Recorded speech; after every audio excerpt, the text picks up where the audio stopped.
I have a question. Oh, hey, Ryan Reynolds. Hi. Hey. Ryan Reynolds, how's it going? Great. Why? What have you heard? I just want to be clear that you should not be the intimacy coordinator. You should definitely hire intimacy coordinators, which we did have. Well, thank goodness. You were teaching Justin how to pull you in. Where have you seen this? Things just took a dramatic turn for Blake Lively, and not in her favor. After weeks of legal maneuvering, polished PR plays, and a carefully stage-managed media narrative, Justin has detonated a bombshell that could rattle Hollywood to its core. According to newly filed court documents, Blake allegedly offered him a staggering $10 million payout to make the lawsuit vanish. This isn't just an out-of-court settlement, it reads like full-blown hush money. And the timing? More than a little suspicious. There does just seem to be more and more evidence that she wasn't quite telling the truth. And that is also a horrendous thing, absolutely horrendous. And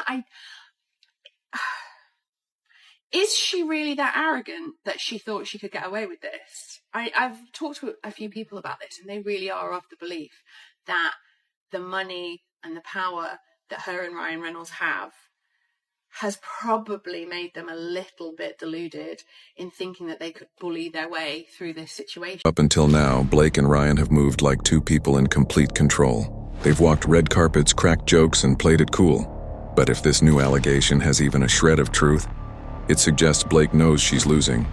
And it begs the question, what exactly is Justin holding that would make her desperate enough to try and buy his silence? For weeks, whispers have circulated that Blake and Ryan were leveraging their Hollywood clout to turn the media against Justin. It's no secret that certain headlines have painted him as the villain, while keeping Blake's image nearly spotless. But according to some reports, that wasn't just organic public opinion, it was strategy. Sources claim their team actively pushed narratives designed to shift blame onto Justin, ensuring he carried the weight of the scandal. It started with the initial lawsuit, where Blake cast herself as the victim of an unbearable work environment. Once that narrative went public, entertainment outlets quickly ran with it, framing her as a woman under attack, even though no verdict had been reached.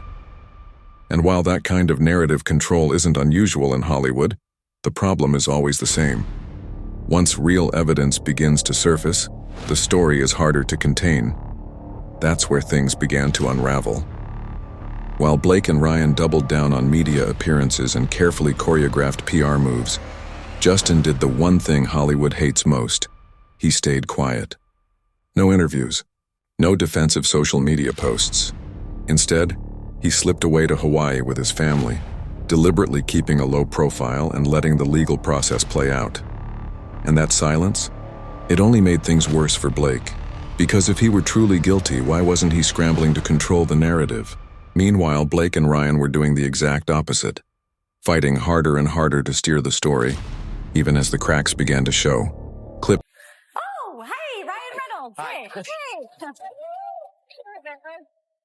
Ryan Reynolds, how's it going? Great. Why? What have you heard?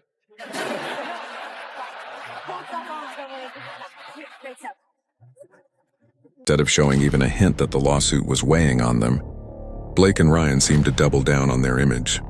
They hit every major Hollywood event, laughing, posing, projecting an air of complete calm. Maybe they thought that's what people wanted to see, a power couple brushing off the drama like it was nothing. But the more they leaned into it, the more it looked like they were trying too hard.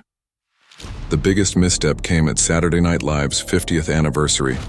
They could have laid low. They could have skipped the event, made the calculated choice to show restraint. But no, Blake and Ryan went, and Ryan took it a step further. On live television, he cracked a joke about the lawsuit. At first, the audience laughed. It was Ryan Reynolds being Ryan Reynolds, self-aware, turning a scandal into a punchline. But the backlash was immediate. This wasn't a harmless PR hiccup.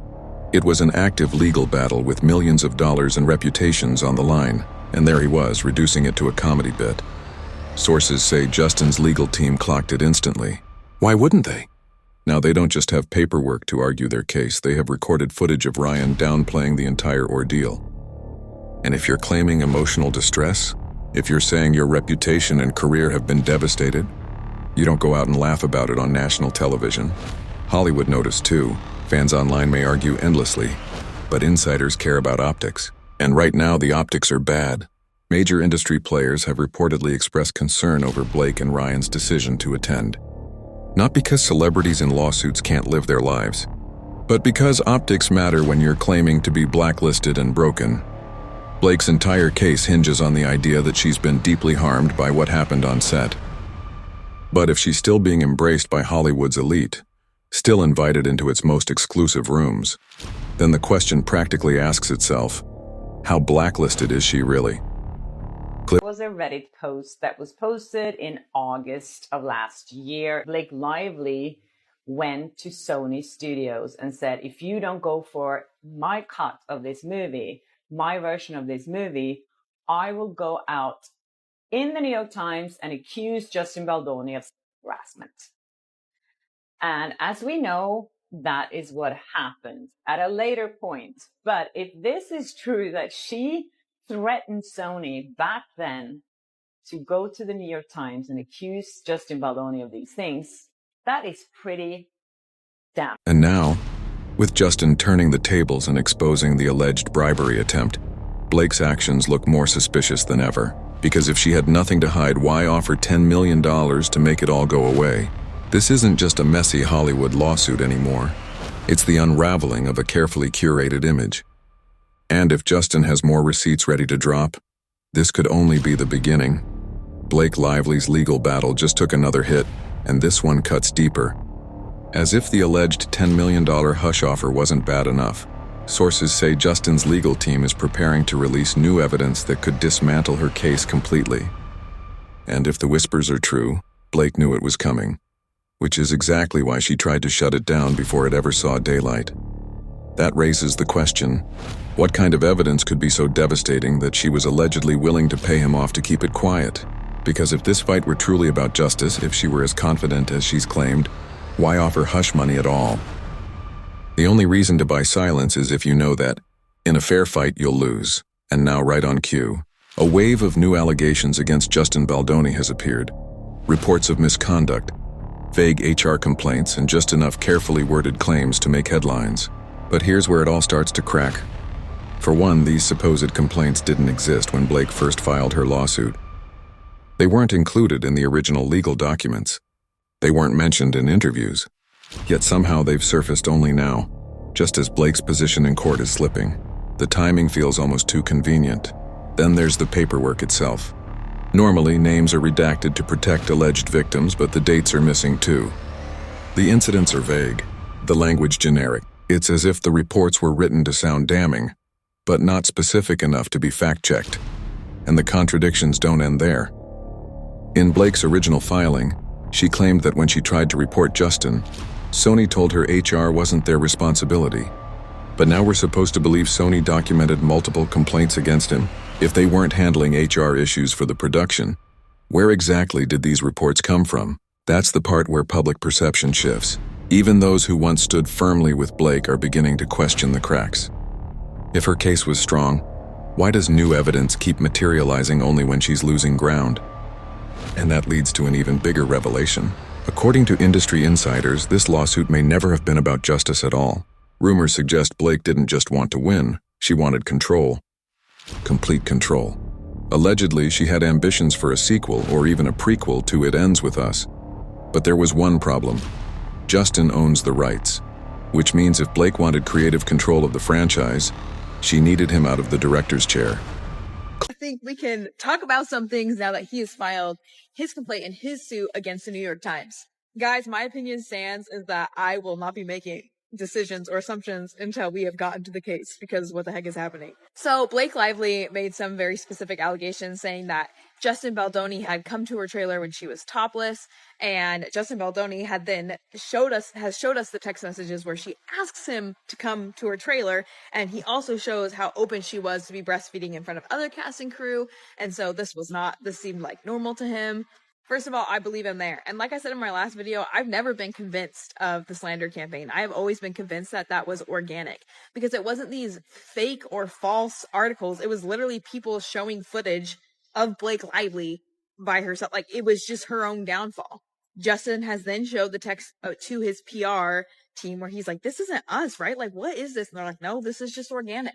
Another big thing is that Justin Baldoni proved that in the New York Times article, they not only cherry picked text messages, but they actually altered the text messages themselves, and he showed the originals versus what they posted, which is just like ridiculous. It's one thing to cherry pick. I feel like that's to be expected, especially when you feel like that maybe Ryan Reynolds and Blake Lively paid off a friend at the New York Times. I expected that, but to see them actually change it, I think is. Public perception is where the real damage hits. What began as a clear-cut case of a woman speaking out against a hostile work environment has spiraled into a full-blown circus. The contradictions, the timing of new evidence, the optics, they've all started eroding trust in her story. And once credibility cracks, it's almost impossible to repair. The backlash isn't confined to social media anymore. Industry insiders are quietly questioning her future. Brands that once rushed to align themselves with her are suddenly silent. And behind the scenes, whispers suggest that certain high-profile directors are hesitating to cast her in upcoming projects. Because in Hollywood, credibility is currency.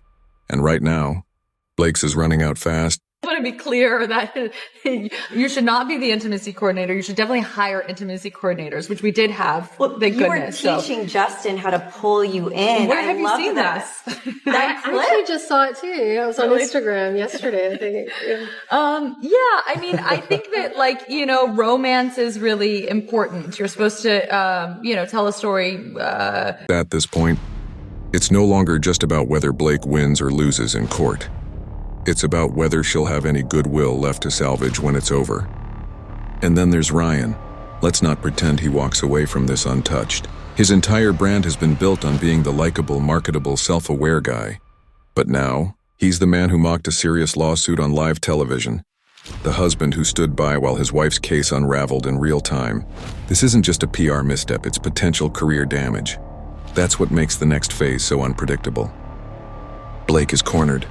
She has two choices: double down, drag this lawsuit out and risk even greater fallout, or find a way to quietly settle before she loses everything. Either way, the ending won't look like the power move she originally intended. What began as an attempt to control the narrative has spiraled into one of the biggest Hollywood scandals in years. And if Justin really does have more receipts waiting in the wings, this may not just be a messy legal battle. It could be the trigger for a full-blown career implosion.